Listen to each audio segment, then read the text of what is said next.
an athlete from Odisha, has scripted history in China by clinching a silver medal in the men's javelin throw at the Asian Games. Kishore Jena has bagged silver with a personal best of 87.54 meters. That was his throw. Not only has he bagged a silver medal, he has also earned his ticket to the Paris Olympics following his stellar performance in China. Kishore Jena, the star of the moment, joining me right now. Kishore Jena, नमस्कार, बहुत बहुत धन्यवाद जुड़ने के लिए. Asian games में silver medal, Paris Olympic में spot मिल गया है आपको. आपका एक पर्सनल बेस्ट भी है. एक दिन में काफी अचीवमेंट है ये. कैसा लग रहा है? पूरा देश आपके बारे में आज बात कर रहा है. अच्छा लग रहा है मैम, जैसे देश बात कर रहा है और तो अच्छा लगता है. जैसे कोई हमसे कोई उम्मीद रखते हैं तो और भी रेस्पॉन्सिबिलिटी बढ़ जाता है और भी अच्छा करने के लिए. किशोर, एक मोमेंट ऐसा आया था फाइनल्स में जब आप नीरज चोपड़ा से आगे थे. अब जब आप पीछे देखते हैं तो क्या आपको लगता है कि गोल्ड आप जीत सकते थे? देखिए मैम, ऐसा है जैसे हम कोशिश करते हैं हमारा हर थ्रो में 100% देने के लिए. तो सारे एथलीट यही सोचते हैं. बाकी क्या है, अप डाउन मतलब ऊपर नीचे तो होता रहता है. उस टाइम ऐसे कुछ ध्यान आया नहीं था कि मैं गोल्ड आ जाएगा.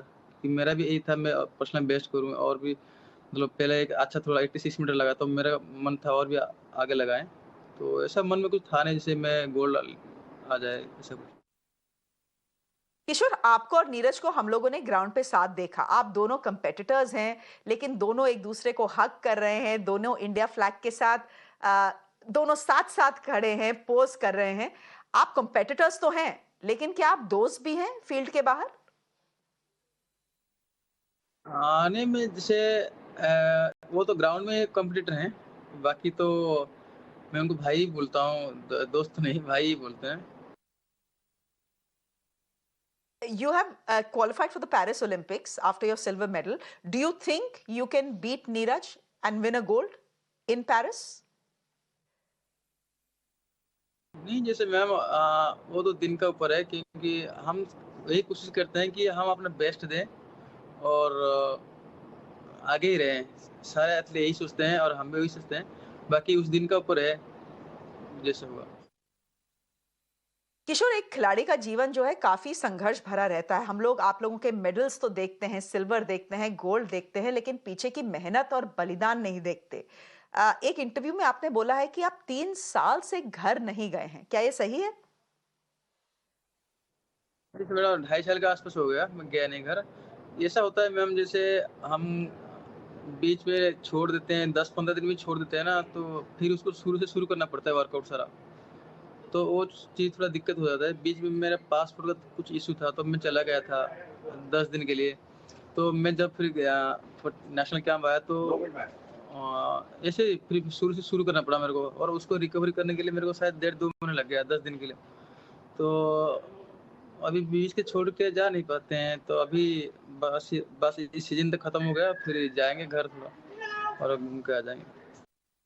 किशोर जी, ना इंडिया में बहुत चर्चा है चाइनीज चीटिंग की, कि इंडियन एथलीट्स को डेलिबरेटली टारगेट किया जा रहा है. जैसे कि आपका जो सेकंड थ्रो था उसको इनवैलिडेट कर दिया गया.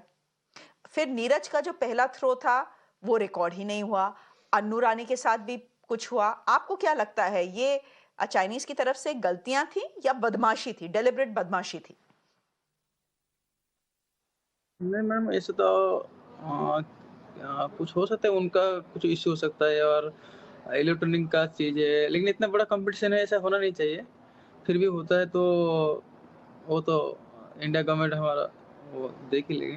तो एक्चुअली ऐसा होना नहीं चाहिए और बाकी तो ये ठीक है सर.